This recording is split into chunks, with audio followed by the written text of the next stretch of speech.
Well, I was married to a wonderful man who got very sick, and in 2001, I walked into a room and I looked at my husband and I knew that he was not in a good way. He went to hospital that night and he had that many tubes hanging off of him, and I just know that night Pastor Nigel and my family were all together in Alice Springs, where they called them to come very quickly. We were standing in a circle praying, and I just knew that God would heal him and look after him. A complete peace came over me, and I never had to worry about anything because I knew God was looking after him and looking after us. So I guess that's a victory, is not having to stress over something. And how did he go at that time? He was airlifted to Adelaide. They rang, Pastor John Coleman actually rang us to say that they didn't think Warren would live. He had renal failure, he had diabetes, he had neuropathy, he had pneumonia, and he was in hospital for 5 weeks. And in that time, he was prayed for twice. He never spoke one word to us, but the moment the oversight laid hands on him in his coma, he opened his eyes and acknowledged them.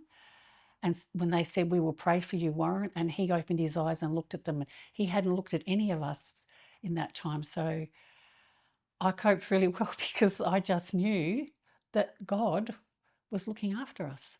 Hmm. And was he? When he got back to Darwin, my daughter rang me and said to me, "Mum, why didn't you tell me Dad looked so skinny? He looked like he hadn't been fed for a very long time." Um, Over the next 5 weeks, he started to talk and he put weight on and he started to walk. He was able to go upstairs. We lived upstairs in a unit.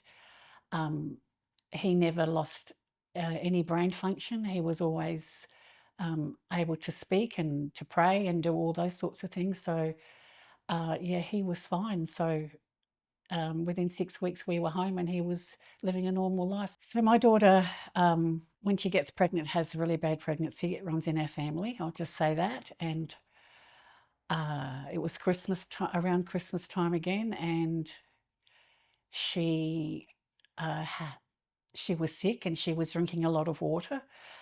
Um, I didn't live very far away from her, but for some reason I'd gone down to visit her, and Mark had come home from work, and and her mother-in-law was there at the same time, and she said she didn't feel well, so we went to get her in the car, and as we were putting her in the car, she had an incredible seizure. Like, I thought she died.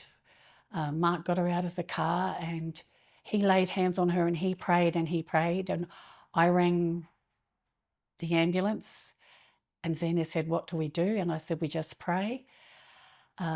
Then I noticed Jessica roll over and start vomiting. She was taken to the hospital and they told us she had the potassium level of a dead person. She shouldn't be alive.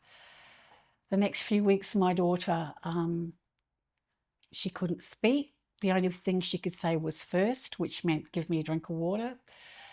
In the hospital, she was very confused. She didn't know what was going on, so they popped her to sleep to do tests on her so that she wouldn't fight them. And I just remember going in and she was laying on the bed not long after this had happened, and she said first she wanted a drink of water, so they gave her a drink.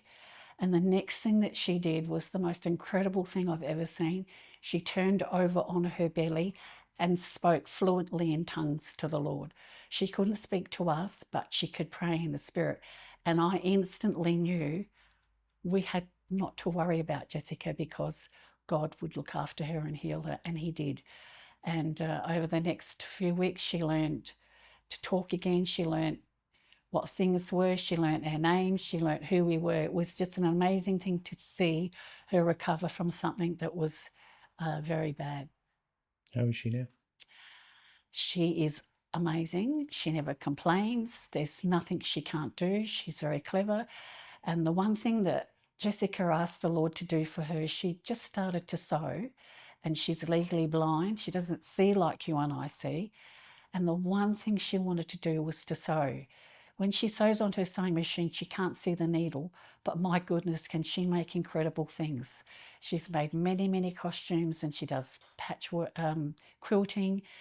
It's incredible. And just to see the things she's done with her children growing up, going camping and preparing things and doing food, has been an incredible testimony, both to Warren and I when he was alive, just to see how she recovered from such a